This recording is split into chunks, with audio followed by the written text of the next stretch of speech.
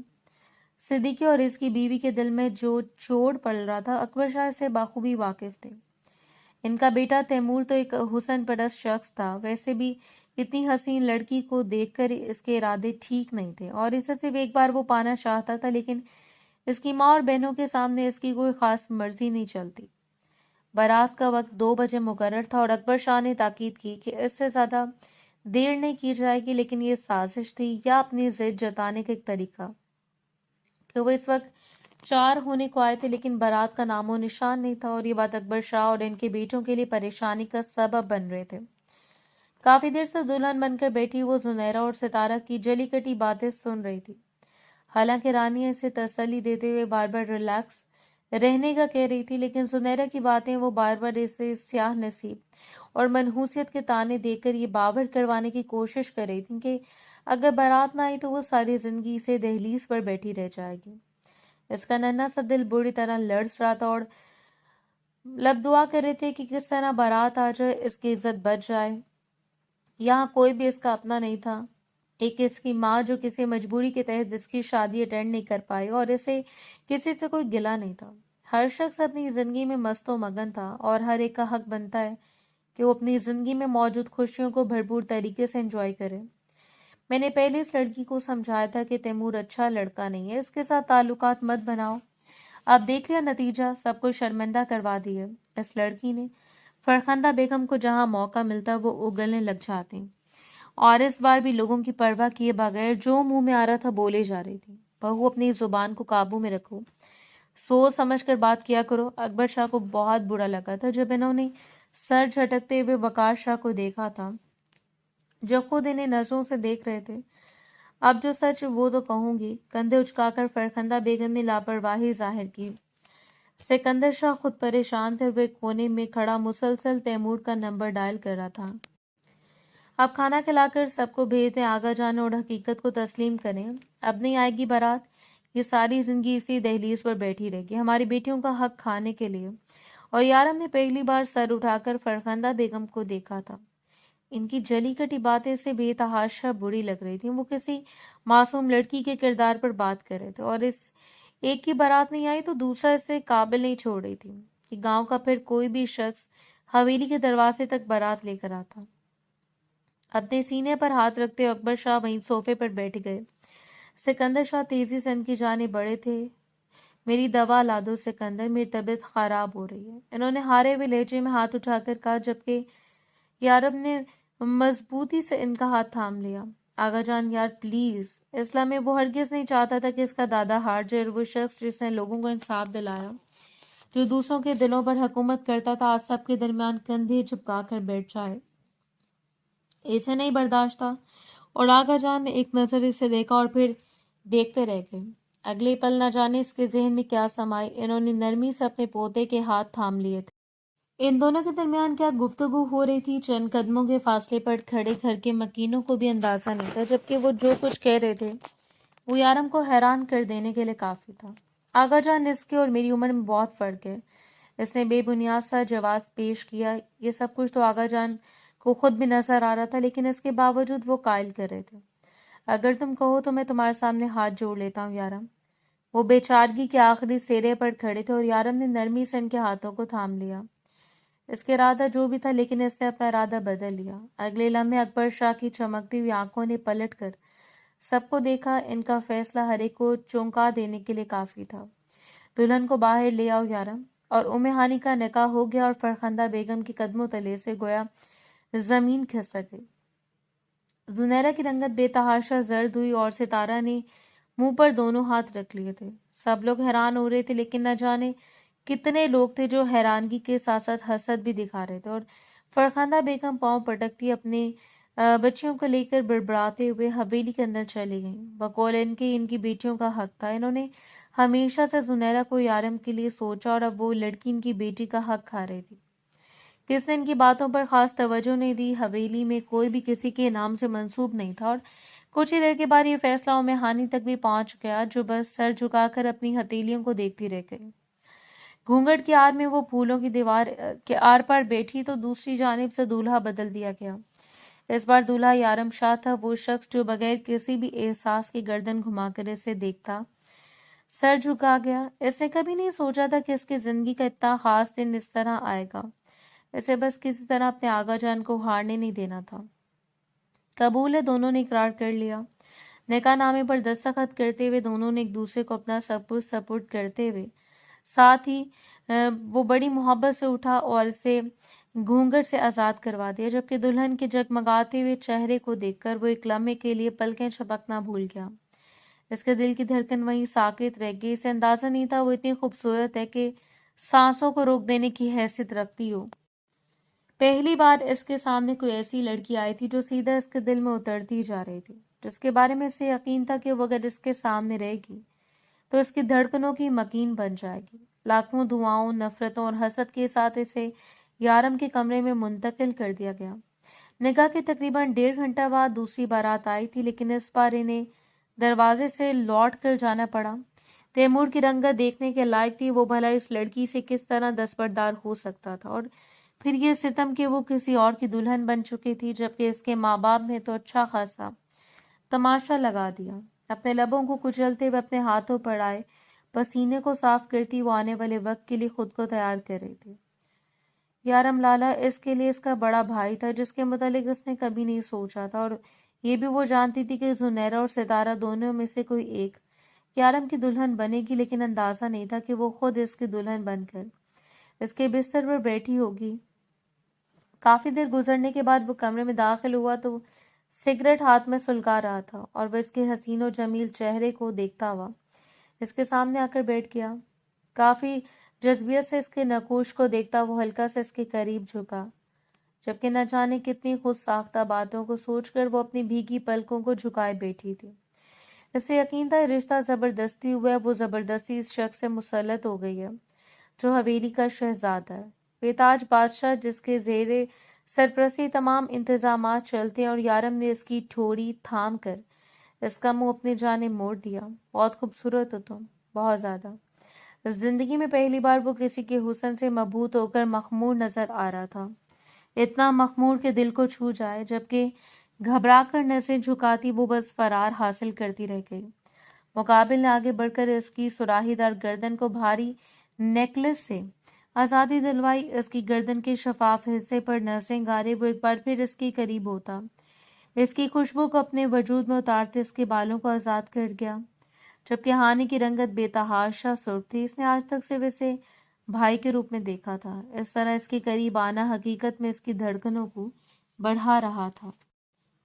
یارم نے کمر سے تھام کر اسے اپنے اوپر گرا دیا۔ وہ کٹلتی شاخ کی طرح اس کے سینے سے چمٹی سے دیکھتی رہ گئی، جبکہ اس کی بڑی بڑی سہمی سہمی آنکھوں کو دیکھ کر وہ لبوں کا کونا کھینچ کر مسکرایا۔ تم اپنی آنکھوں سے مجھے ڈرانے کی کوشش کرتی ہو، تو یوں دیکھتی ہو، جبکہ اس کے کہنے پر وہ فوراً پلکیں جھکا گئی۔ اٹھتی اور گرتی ہوئی پلکوں کا یہ کھیل مقابل کے دل پر بھاری پڑ رہا تھا۔ پہلے وہ بس اسے ایک کزن کی حیثیت سے دیکھ کر رہا تھا، لیکن حقیقت یہ تھی کہ وہ تب اسے خوبصورت لگتی تھی اور اب بھی اس کی بیوی بن کر اسے بے تحاشا خوبصورت لگ رہی تھی۔ اسے اپنی خوف زدہ پلکیں اٹھا کر یارم کو دیکھا۔ آپ پلیز مجھ سے دور رہیں، زنیرہ ابھی اور ستارہ مجھے جان سے مار دیں گی، وہ اپنا اندیشہ بیان کر رہی تھی۔ یارم نے اپنے لبوں کے درمیان اپنی مسکراہٹ کو دبا کر اسے دیکھا۔ حیرت ہے، لوگ بیویوں سے خوف زدہ ہوتے ہیں اور میری بیوی لوگوں سے خوف زدہ ہے۔ جاذبیت سے اسے دیکھتے ہوئے وہ اچھا خاصا سرخ کر رہا تھا۔ وہ روحان سی ہو گئی۔ تم میری بیوی اور میں تمہارا شوہر ہوں۔ تم جانتی ہو کہ ہم ایک دوسرے پر کس طرح حق رکھتے ہیں، جو تمہارا حق ہے وہ کسی کا نہیں ہو سکتا، اور جو میرا حق ہے وہ صرف میرا ہے۔ اس کی انگلی آہستہ آہستہ ہانی کی کمر پر سرک رہی تھی، اور انگلیوں کا یہ سرکنا اسے سلگا رہا تھا۔ اسے یوں لگ رہا تھا جیسے اس کی جان اچھل کر حلق میں آ چکی ہو، اور تب اس کی اٹکتی ہوئی سانسوں کو دیکھ کر مقابل نے اسے چھوڑ دیا۔ آج آزادی بخش رہا ہوں تاکہ تم اس رشتے کی باریک بینیوں کو سمجھ لو، لیکن مجھے یقین ہے تم جلدی میری دسترس میں ہوگی۔ فرار حاصل کرتے وہ جلدی سے اچھل کر بیڈ سے اتری اور فوراً اپنے کپڑے لے کر چینج کرنے چلی گئی۔ اسے تو اس شخص سے فرار چاہیے تھا، جبکہ اس کی جلد بازی پر مسکراتا ہوا وہ سر جھٹک کر رہ گیا۔ یہ رشتہ چاہے آغا جان کی مرضی سے ہوا تھا، لیکن نکاح اس نے اپنی مرضی سے کیا تھا۔ پچھلے کتنے دنوں سے مسلسل اسی لڑکی کے بارے میں سوچ رہا تھا، دل میں خواہش تھی کہ فرخندہ بیگم کے بقول تیمور کے ساتھ اس کی شادی لو میرج تھی۔ اسے یہ اندیشہ تھا کہ وہ تیمور سے محبت نہ کرتی ہو، لیکن پھر تیمور سے اس کا خوفزدہ ہونا، یہ دو باتیں تھیں جو اسے دو طرفہ سوچ میں مبتلا کیے ہوئے تھے۔ اب حقیقت کیا تھی یہ تو اس کی بیوی اسے بتا سکتی تھی۔ اگلی صبح معمول کے مطابق وہ بیدار ہو کر سب سے پہلے نیچے آ گئی۔ یہ ارم گہری نیند سو رہا تھا۔ اسے سیڑھیوں پر ہی فرخندہ بیگم مل گئیں، جنہوں نے دبوچ کر اسے نیچے اتارا۔ ٹھنڈ پڑ گئی تمہیں رات گزار کر؟ یارم کے ساتھ یہی تو چاہتی تھی تم، تبھی تو جب سے وہ آیا اس کے آگے پیچھے گھوم رہی تھی۔ وہ زہر اگل رہی تھی۔ گزشتہ رات نہ ہی انہوں نے سکون سے اپنی آنکھیں بند کی اور نہ ان کی بیٹیوں کو سکون تھا۔ انہوں نے بچپن سے ان کی ذہن میں یہی بات ڈال دی تھی کہ وہ شادی اس شخص سے کریں گی جس کی سرداری ہو۔ اس کی بیٹی کا نکاح کر یارم سے ہو جاتا تو دوسری کے لیے بھی وہ کوئی ایسا ہی شخص ڈھونڈ لیتی، لیکن انہوں نے تو ایک جانب سے ہی خسارے کا سامنا ہوا۔ نہیں، ایسی بات نہیں ہے چچی جان، اس نے انکار کرنا چاہا جب فرخندہ بیگم نے سختی سے اس کا منہ دبوچ لیا۔ تمہیں تو زہر دے کر مار دینا چاہیے تھا، جا کر اس حویلی میں رکھ دی۔ تم نے میری بیٹی کا حق کھایا ہے، یاد رکھنا وہ تمہارے پاس بھی زیادہ دن نہیں ٹکے گا۔ تمہاری زندگی برباد کر دوں گی میں۔ وہ بس روئے جا رہی تھی، اس میں اتنی ہمت نہیں تھی کہ اپنے وجود کو چھڑوا لیتی۔ تبھی سیڑھیاں اتر کر مار کھاتا ہوا دکھائی دیا۔ فرخندہ بیگم نے فوراً اسے چھوڑ دیا۔ اتنی صبح جاگنے کی کیا ضرورت تھی میری جان، شوہر کے ساتھ ہی نیچے آیا جاتا ہے، انہوں نے تو پینترا ہی بدل دیا۔ یارم نے آگے بڑھتے ہوئے اس کی گردن میں ہاتھ ڈال کر اسے اپنے قریب کر لیا۔ وہ اس کے آنسوؤں کو دیکھ چکا تھا اور فرخندہ بیگم کی باتیں بھی سن چکا تھا۔ ابھی اس حویلی میں اس حویلی کے اکلوتے سردار کی بیوی ہے، یعنی کہ ہونے والے سردار نے اس کے لیے خصوصی طور پر رعایت کیا کرے۔ چچی جان، اس کی عزت اور تکریم میں کوئی فرق نہیں آنا چاہیے۔ رہی بات نیچے آنے کی تو وہ اس کی مرضی پر ڈیپینڈ کرتا ہے، اور اس کی مرضی کے سامنے یارم بھی کچھ نہیں۔ وہ تو ایک رات میں پان سے پلٹ گیا۔ فرخندہ بیگم کو تو یقین ہو گیا کہ اس لڑکی نے کوئی جادو ٹونا کر دیا، جس سے اس کی ماں نے نعیم صاحب پر جادو ٹونا کر رکھا تھا، بالکل اسی طرح۔ کیا کہہ رہی ہیں امی؟ یارم نے اس کے ایسا کیا کر دیا گیا؟ زنیرہ تو گویا مرنے کے قریب تھی۔ ہاں، اور تم لوگ ہاتھ پر ہاتھ دھر کر بیٹھی رہو۔ میں نے کتنے ہاتھ پاؤں مارے، لیکن تم دونوں نے ناک کٹوا دی میری۔ وہ رات سے 10 مرتبہ انہیں جھاڑ چکی تھی، ایک بار مزید اضافہ ہو گیا۔ وہ جانتا تھا کہ وہ اسے بہت زیادہ خوف زدہ ہے، نہ ہی وہ اس کا اعتماد حاصل کر پا رہا ہے اور نہ اس کے دل سے اپنے خوف کا نکال پا رہا ہے۔ ہاں، لیکن حویلی میں سب کے سامنے وہ اسے عزت دلوانے میں کامیاب ہو چکا تھا۔ اس نے سختی سے منع کر دیا کہ کوئی بھی اس کی اجازت کے بغیر اس کی بیوی سے فضول بات نہیں کرے گا۔ وہ گھر کی کسی کام کو ہاتھ نہیں لگائے گی، اور اگر کسی نے اس پر سرداری دکھانے کی کوشش کی تو اسے یارم کے سامنے جواب دینا پڑے گا۔ وہ یارم کی موجودگی میں اس کے کمرے میں رہنے کی بجائے زیادہ تر شائستہ بیگم کے پاس چلی جاتی۔ 3-4 دن ہو چکے تھے ان کی شادی کو۔ زنیرہ اور ستارہ اپنی زبان کو کنٹرول کر چکی تھیں، یارم کے ڈر کی وجہ سے، لیکن ان کی آنکھیں ان کے کنٹرول میں نہیں تھیں۔ اس روز وہ کمرے سے باہر نکل رہی تھی جب یارم نے اس کی نازک سی کمر کو ہاتھ ڈال کر اسے اپنی جانب کھینچ لیا، اور وہ اس کے سینے سے لگی اس کی آنکھوں میں دیکھتی رہ گئی۔ میں یہاں تمہیں اپنے لیے لے کر آیا ہوں، تمہیں نہیں لگتا کہ تھوڑا ٹائم تمہیں اپنے شوہر کو دینا چاہیے؟ وہ ہرگز بھی اس کے گمان نہیں تھا، جانتا تھا کہ فرخندہ بیگم نے اسے کس اذیت میں مبتلا کر دیا۔ اتنے دنوں میں اس کے بارے میں وہ یہ سب کچھ تو جان پایا تھا کہ وہ یہ بھی سراسر جھوٹ تھا کہ وہ تیمور سے محبت کرتی ہے، بلکہ یہ رشتہ فرخندہ بیگم کی رضامندی سے طے پایا۔ وہ نہ تو تیمور کو پہلے سے جانتی تھی اور نہ اس کے تعلقات کسی کے ساتھ تھے۔ نہ جانے کیوں یہ سوچ کر ایک اطمینان سا اس کے دل میں اترتا چلا گیا، اور شوم قسمت اس کی روز دن میں تیمور اسے ملنے آیا۔ بارات اگر 1-2 گھنٹہ لیٹ ہو جاتی ہے تو اس کا مطلب یہ نہیں کہ کسی کی منکوہا کو اپنی بیوی بنا لیا جائے۔ شاہ صاحب اور دھرمی سے اس کے سامنے کھڑا تھا۔ اسے بھی طلاق دے دو، میں اسے پانے کے لیے تیار ہوں، فوراً نکاح کر لوں گا۔ اور اس کا دل چاہا کہ وہ آگے بڑھ کر تیمور کے منہ پر پے در پہ تھپڑ لگا دے۔